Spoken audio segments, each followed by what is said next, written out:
Our meeting to order. Welcome our visitors online and here. Please stand for the Pledge of Allegiance.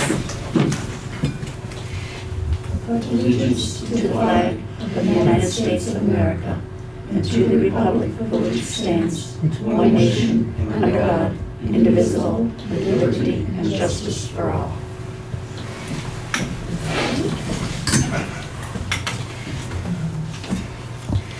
I have no remarks. Open public comment for items not on the agenda. I don't see anybody up there doing that. Okay. Seth is not able to be here. Michael, are you willing to read his report? Sure. Hello, Selectboard. If you're reading this, it means I am still attending our Recreation Board meeting.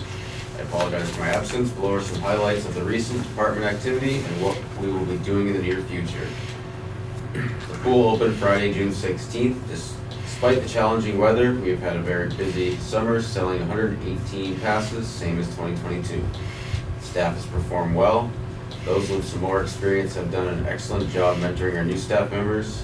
We've held open swim, adult swim, teen night, parent and fit swim. Day camp has been very busy with registration filling up within 2 weeks. Each week has a waiting list. Again, the staff has handled themselves very well. We have been very impressed with their organization and care for each camper. Summer programs have been very well attended. Archery 42, diving lessons 7, pool party 50, sports camp 25, tennis lessons 15. Summer is generally a time we are able to take care of several maintenance projects. This summer has been filled with mowing and weed whacking in any recent memory. That, coupled with the rain, has slowed progress in other areas. We have begun cleanup of the town forest. We'll continue to work there when time allows. Community market has continued to be a success. We have received a healthy amount of feedback from a survey conducted in the Recreation Master Plan project. We have a couple meetings coming up that will work towards finalizing this project. And then they will be hosting a youth soccer league organization meeting August 15th. Preschool will be holding their annual open house soon. And thank you for your time, Seth. Thank you very much. Town admin report. Okay, I'm just going to make it brief. The emergency management generator, we have a new telephone pole as of Friday, so we'll be able to move forward with installing the new conduit, and that'll be once David is back. Outdoor recreation master plan, the draft report is due in on Friday. I've scheduled a meeting for Thursday, the 10th, with the committee to go over the draft with the consultant, and then we're also going to do a walkthrough of the recreation areas that are going to be upgraded. So we're actually just going to walk through absolutely everything on the list. The Municipal Energy Resilience Assessment grant application has been submitted and supporting documentation is being uploaded tomorrow. Planning Commission met July 19th. The Commission is planning on scheduling a joint meeting to discuss with Guilford to discuss efforts in supporting local businesses and what guidance may be needed to support businesses that are interested in becoming established in Guilford and Vernon. The Planning Commission is also in the process of reaching out to 3 consultants for inquiries on a 40-hour evaluation report for the Vermont Yankee site infrastructure status. We have all of the infrastructure documents all scanned, and so I reached out to Weston and Sampson, and I know there's 2 other people who are reaching out to other consultants to see if that's feasible and how much that would be. Conservation Commission. I recently received an email noting that the Conservation Commission has begun conducting invasive insect surveys in town-owned lands. So far, they started at the rec department, and they found a possible emerald ash borer infestation. And so I'm going to have a conversation with David Walker when he's available, as I don't know that we have any funding to have an arborist come and look at that. I know we can cut down trees if need be, but to confirm that that's what we actually have. And that was just the beginning. They haven't even looked at the trails at the rec department. And then there's the possibility of a few trees here on town hall grounds. So, and that's all I have. Question. So, Does the state have any money available for an arborist since it's been a statewide issue that they've passed I don't know, 'cause protocols? I'm gonna be inquiring about that because this came down from Conservation Commission. I know that they have contacts there at the state, but you'd think that, if they knew of something, that they would pass that along. Well, So I'll be reaching out to them. I did find 3 arborists that are local, Yeah, but I'm almost afraid to call and ask how much that's gonna cost per hour. Yeah, so that's all I have. thank you. You're welcome. thank you very much. Okay, minute approval?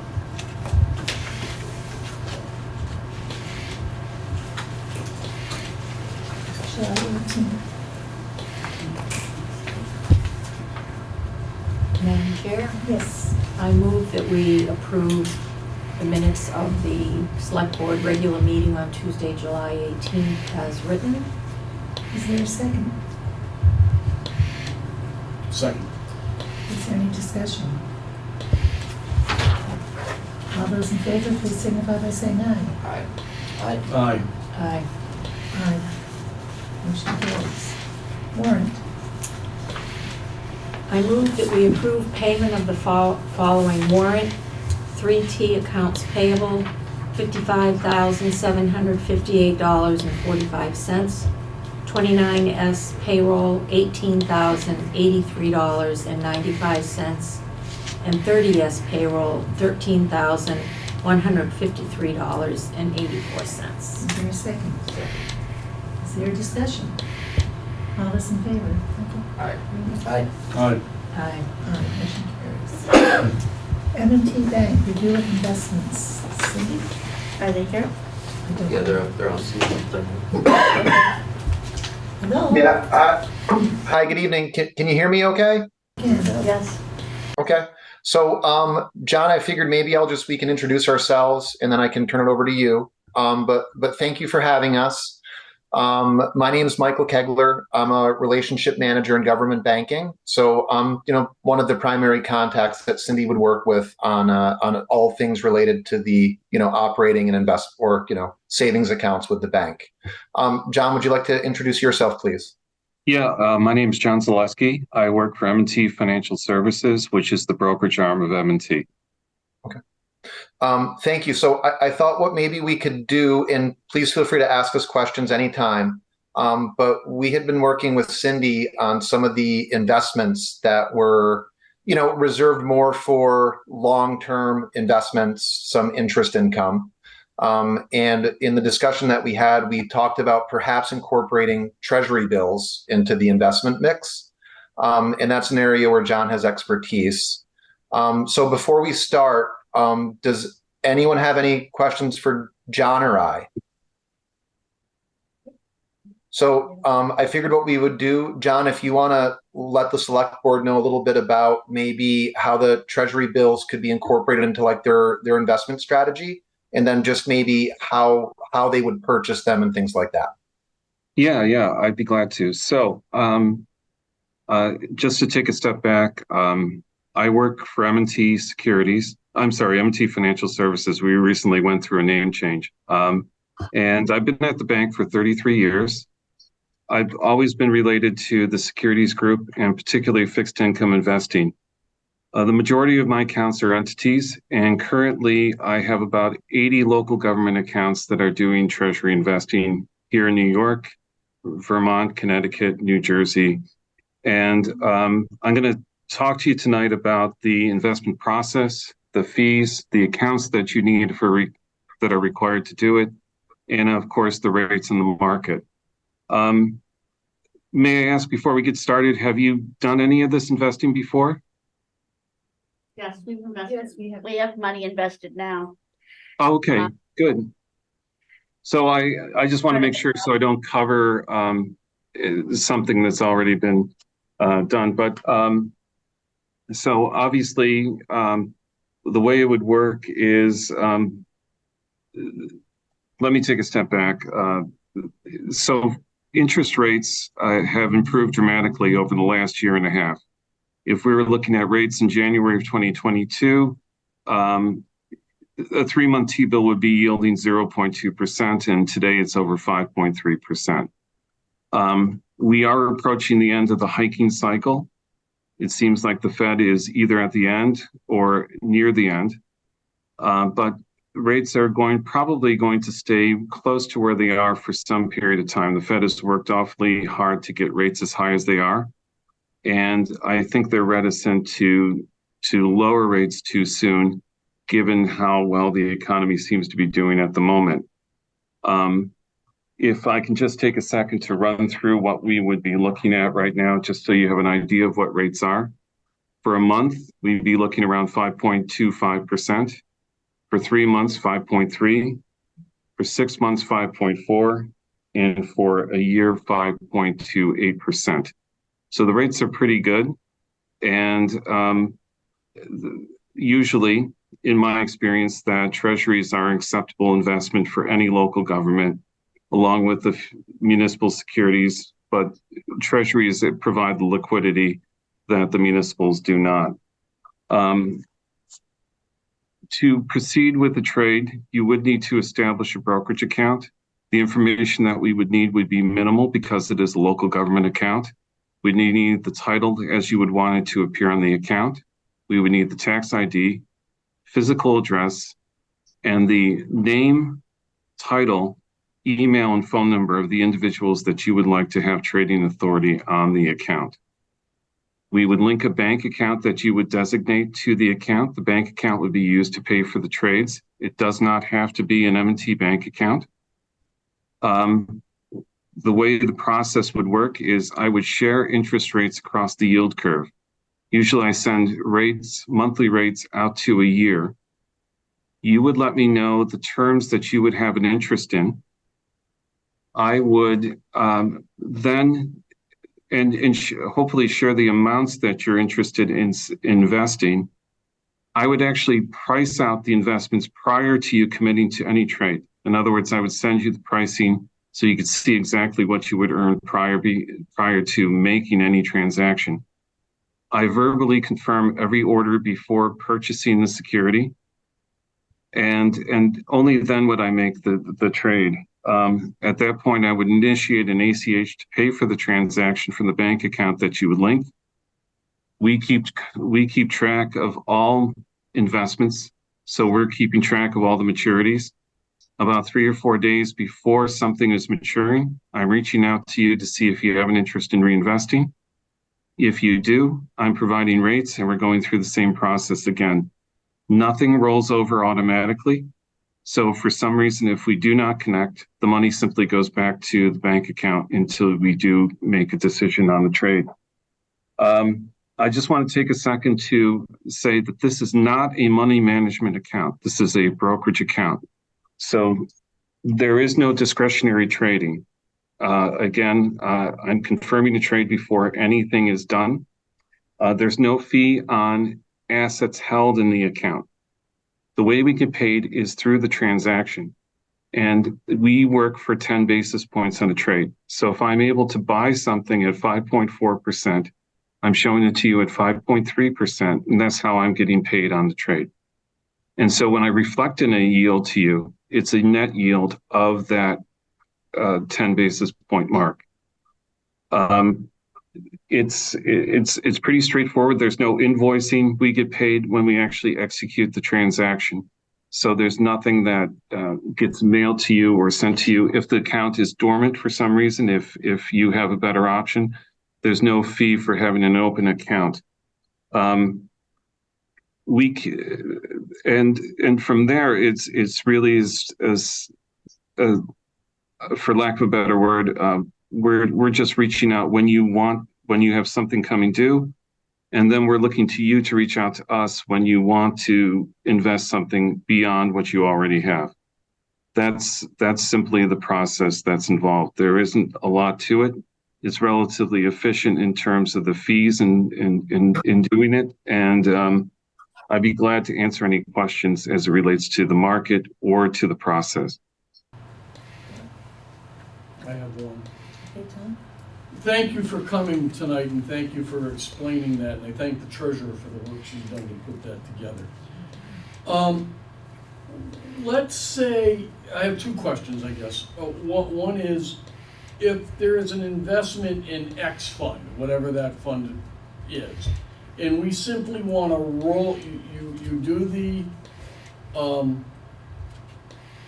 you do the instrument, we do it, we buy it, and put our money in it. And if it's a year for maturity, and if we just want to roll it over for another year, not reinvest it, not invest it in something else, but just roll it over, do you still collect the 10 basis point fee on a simple rollover? Yeah, we do, because it's a new transaction going forward. The way to think about it is that 10 basis points on $1 million over the course of a year equates to $1,000. That's what the fee would be. So if you did a 3-month trade, for example, because there's only a quarter of the time involved, on $1 million, that would be the fee built into that would be $250 because it's one time. But if you do roll it over, we do collect that fee again. Because we are going out and actually conducting another trade. The second question is, do you invest, leaving treasuries aside for a minute, do you invest, or are you able to invest in such funds such as, I see it on TV, and I'm not saying we should invest in that one, but like Blackwater that invests in a lot of municipal pension plans and things like that? I don't have that capability to do something like that. Everything that I could offer on my side would be an individual fixed income product. So I would be able to show you a treasury. I would be able to show you a municipal security, an individual bond, or if it were a permissible investment, something like commercial paper or a corporate bond. Usually, though, in my experience, especially right now where the rates are, you're not really being rewarded for that. In other words, you might pick up some basis points in yield if you bought something that wasn't a U.S. government security, but it wouldn't be that much. It wouldn't be as much as you would think. So you might go from a 5.3% to a 5.6%, but is it really worth the extra 30 basis points not to be guaranteed by the government? If I could just take 1 second, the way a treasury bill works is the par value that you purchase represents what the treasury is going to be worth at maturity. So if you had $1 million to spend and you had bought a 1 year, for example, and we were talking about that 5.28%, the approximate interest is going to be around $52,000 on that. So you could buy a maturity value of $1,052,000, and the cost is going to be right around $1 million. And so what's nice about it is before you invest, I can tell you, this is what it's going to mature to. It's going to mature on this date. This is what it's going to cost. And the difference between the cost and the maturity value is the interest that you are going to earn. So a lot of times you hear something like, let's say the term was 4 months and the yield was a 5.36 or 5.37. Sometimes that's hard to figure out, especially if you're investing like $300,000 or $400,000 or something like that, or even, I'm just making up a number. What's nice about it though is before you commit to it, you're not just getting the yield. You're going to see in terms of the exact dollars down to the penny what you're going to get before you commit to the actual term. The reason I spent some time talking about it as a brokerage relationship as opposed to money management is we're not ever going to make a decision on our own. We're always going to have somebody from the town tell us, yes, it's okay to proceed. If you ask our advice, we'll try to help, but we're never going to just simply say, these are the terms you should do, these are the rates. We're going to provide that and we're going to work with you. And ultimately, we do have to get approval for each trade. Thank you. Well, thanks for the opportunity. I know this is sort of a tough environment, particularly at a meeting like this. If any questions do occur to you that come up later on, I'd be glad to have a call and be glad to send you over an example of a rate sheet and a sample of a trade or two so you guys can take a look at it and decide if it makes sense for you. Can I say something for a minute? Yes, go ahead, Cindy. I don't know how much you were told, but we rely on, when we invest the money, we rely on the interest that we earn to help offset other expenses. And the problem we're having right now is we're losing that much, we're losing interest, we're not gaining anything, and we want to get into something that's very safe and something that we can use because it helps offset taxpayers' money. So that's what we would be looking for, is when it comes due, we would want to take that income and use it. Oh yeah, so let's say we did that example where I said it was a year, but it doesn't have to be a year. A lot of people, most people, frankly, the local governments that I deal with, they're a lot shorter than that. Some people do a month or 3 months or something like that. If you wanted to carve off the interest that you earned on the original investment and only reinvest the principal, we could absolutely send you back the interest income that were generated on the trade. So you wouldn't have to roll over the full amount at any point. We could just send you the interest that you did earn, and that would go back to the bank account, and you could use it however you wanted to use it. So it would be, so you could use it during the course of the year to offset expenses that way. You don't have to reinvest the full amount, and if you wanted to do the interest separately, we certainly could. A lot of people, especially smaller municipalities, what I've noticed they've been doing to sort of make the accounting easier for them is they have an investment, the investment matures, we send the money back to the bank account, and then maybe a day later they come and make the new investment, so everything is separate, so you can see, okay, we bought this, we let it mature, it went back to the bank account, and here's a new trade to take its place. But I think it makes a lot of sense now because the treasuries are probably the safest investment that you can make. And given the rates at the moment, you can get over 5%. And depending on what you invest, that's not bad for not really risking any principal. The only risk you would take is let's say you bought a 6-month and after 3 months, you came back and you said to me, we need to get out of this investment because something has come up, let's say an opportunity or an unexpected expense. I can't tell you what you would receive at the point that you purchase it, and it would depend on how much time is left in the investment and where interest rates are in that point in time. So if you held it for 3 months, you're still going to make money on the trade because you've been accruing interest that whole time. But is it ahead of the straight line accrual? If interest rates are higher, it would be less than the straight line accrual. If interest rates have fallen since then, it might be a little bit more than your straight line accrual. I just can't tell you because it would be dependent on the market, because essentially the way to get you your money back or part of your money back is to sell it back at that point in time. There isn't a set penalty is what I'm trying to get at. That being said, is usually the municipalities have a very good handle on when they're going to need their cash. So I can tell you this, I think I've done hundreds of trades in the last year. I think I've sold 1 or 2 the whole time. But I think it is worth mentioning that. But in any case, yeah, we can handle it any way you want to do it. And so if you want the interest separated out, we certainly could do it that way. Is there a minimum amount that we invest? Usually, just because the cost of the trade is not that much, I usually like to see $250,000 simply because after a while, I simply can't cover the cost of the ticket anymore. Because if we're talking $250 and you invest for a month, I'm probably making, like, say, $30 on the trade or something like that. After a while, it just doesn't make sense to do it that way.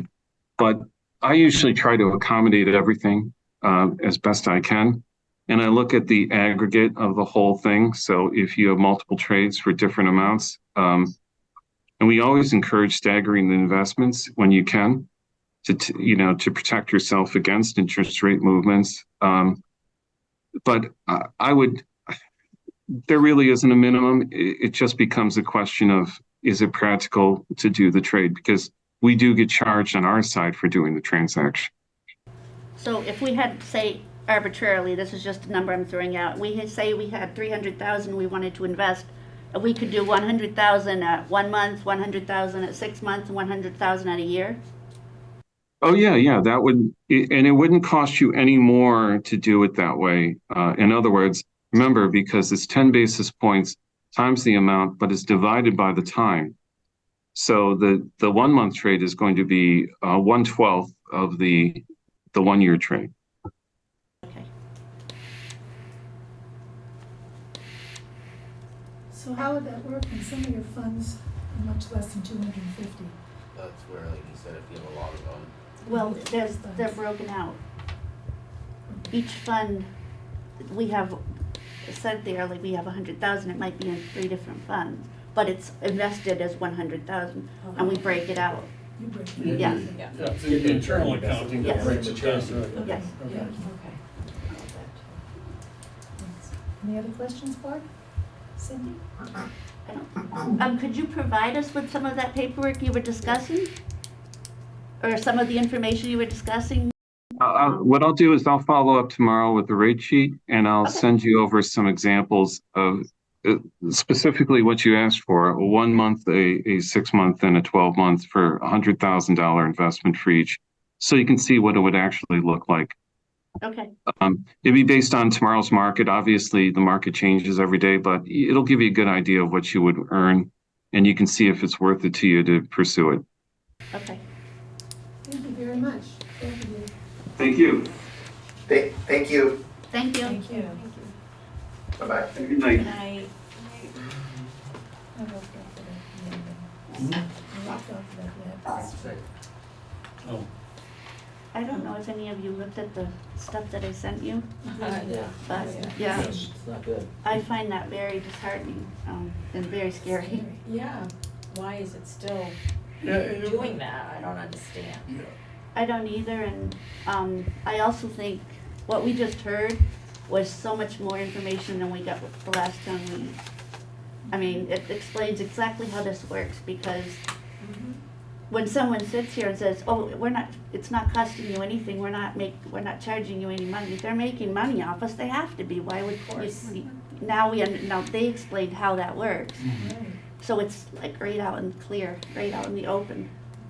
yeah, Can I I have- think All we, these things. Can I also say something? Go ahead. Oh, thank you. You know, when you're talking stocks and stuff like that, people are always, well, you gotta be in it for the long haul. You're gonna, you know, you may lose money now, but you gotta be in for the long haul. But keeping in mind that this is taxpayer money, and the interest off of that goes to decrease taxes. So, excuse me just a second. Okay? Yeah. So when you say, you know, in it for the long haul, but you lose a ton of money, so that the taxpayers are bearing the brunt of it again, that needs to be taken into consideration. And yeah, you can sit there and say, well, in the long haul, you know, a year from now, it could turn around and you could make a boatload of money. You're messing with taxpayer dollars. And if somebody, you know, if any citizen wants to take their money and put it into that type of investment, that's fine because it's their money. But when you're talking taxpayer dollars, and when you're talking dollars used to offset taxes, then you're talking about taxpayer money, and I think that's something that needs to be considered. Well, plus and town meeting is when it all of a sudden comes to a head and people go, well, how come we don't have money to offset this? We didn't make any money. So you're having to fund the whole capital plan or whatever. And people don't, you know, I've had a lot of people come to me. You know, and this is the 3rd year yep. in a row. It's it. You should only do 2 days. It just, I think we need to get over to this if it makes sense and stabilize ourselves for the next couple of years and try to figure out an investment scheme while we're stable. We'll have something to invest. Yeah, yeah, yeah. yeah. Sure. Anything else? wait for the information, I guess, right? As soon as I get the information, I will get it to Shelley, and I'll also copy it to each of you, so you have time to look at it. Okay. So we can put this on the next agenda for a decision? Please, could we put it on the one after that, Yeah. please? Oh, Yep. Thank you.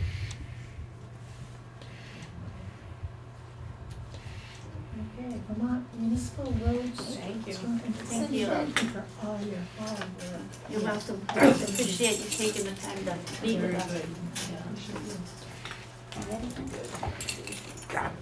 Thank you. Have a good night.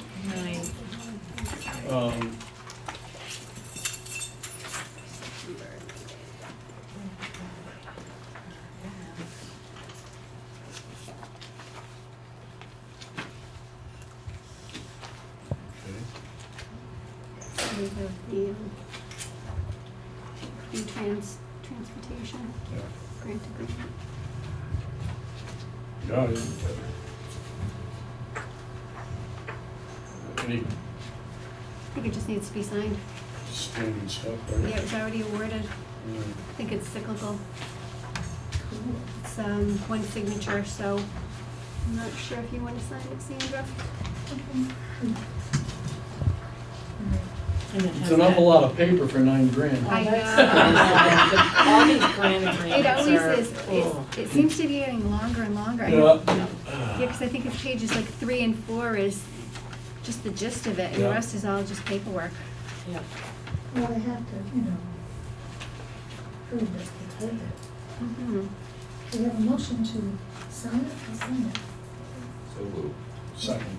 All those in favor, signify by saying aye. Aye. Aye. Aye.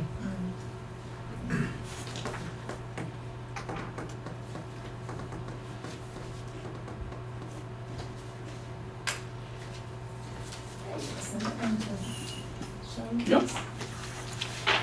Shelley, I walked off without the reviews. I'm sorry? I walked off without your reviews. Okay.